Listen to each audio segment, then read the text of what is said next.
ہمارے ساتھ بات کرنے کے لیے ہیں نواز دیوبندی صاحب.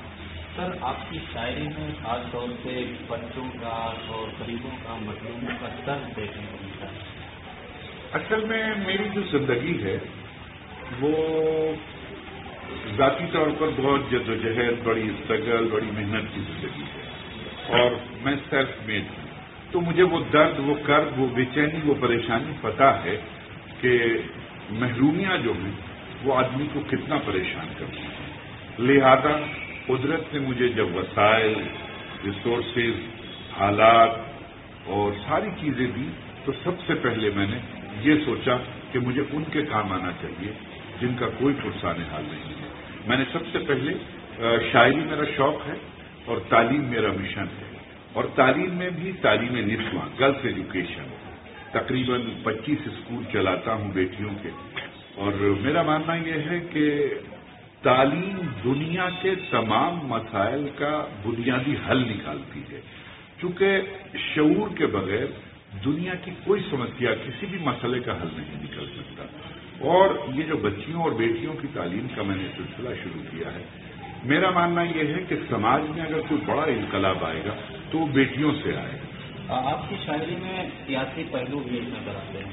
اب دیکھیے، سیاست سے تو مجھے کوئی رغبت نہیں ہے. بہرحال ایک ذمہ دار ہندوستانی ہوں، ووٹ دینا چاہتا ہوں، ووٹ دیتا ہوں، لیکن عملی طور پر میرا ماننا یہ ہے کہ ہر سیاست کوئی بری چیز نہیں ہے ایسی کہ جس سے گریز کیا جائے، لیکن یہ دنیا اسپیشلائزیشن کی دنیا ہے. اب ہم سیاست بھی کریں، ہم شاعری بھی کریں، ہم تعلیم کا بھی میدان دیکھیں. تو میں نے ایک میدان کا انتخاب کیا. میں نے آپ سے بتایا کہ شاعری میرا شوق ہے اور تعلیم میرا مشن ہے. تو سیاست سے، عملی سیاست سے میرا کوئی تعلق نہیں ہے اور مجھے کوئی مناسبت نہیں ہے. البتہ میں ایک شاعر ہوں، میں ایک تخلیق کار ہوں. میں جو کچھ دیکھتا ہوں، جو کچھ سوچتا ہوں، جو کچھ سمجھتا ہوں، جو کچھ پڑھتا ہوں، وہی سب کچھ کہتا ہوں. موجودہ حکومت خاص طور سے بی جے پی کی حکومت میں چل رہی ہے اور مسلمانوں کی پسماندگی ایک طریقے سے جو کمیونل ہارمونی کو ٹھیس پہنچا ہے. اس تناظر میں سیاسی موضوعات پر کبھی کچھ نہیں بولتا. رہا شاعری، تو شاعری کا کمال یہ ہے کہ اس کو آپ جس ٹیگ کے ساتھ بھی جہاں جذبہ کر دیں گے، سیاست پہ جذبہ کر دیں، کھیل پہ جذبہ کر دیں، تعلیم پر جذبہ کر دیں، سماجی معاملات پر جذبہ کر دیں.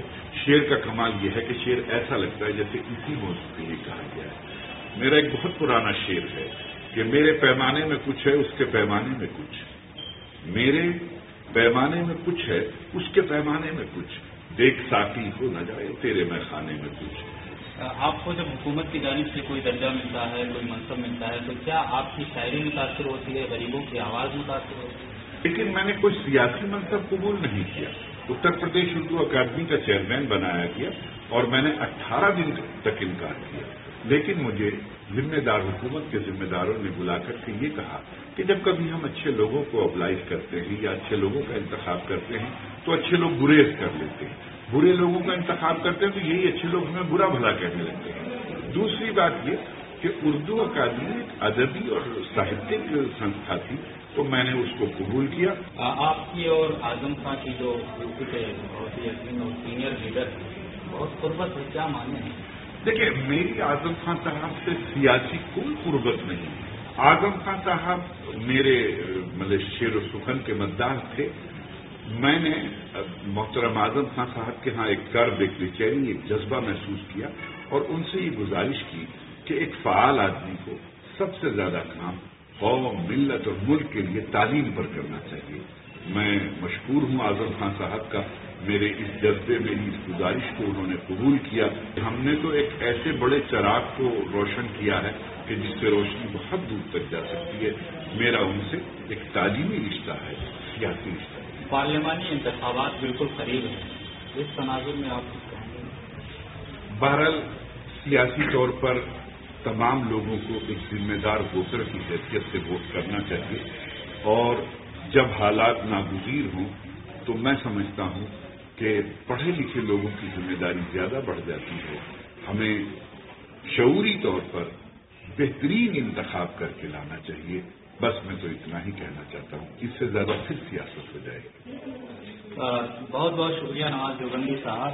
یہ تھے جو اپنے شاعری کے ذریعے نہ صرف کی ملک پر بلکہ بین الاقوامی طور پر لوگوں کے دلوں پر راج کرتے ہیں۔ ETV بھارت کے لیے خورشید احمد میرے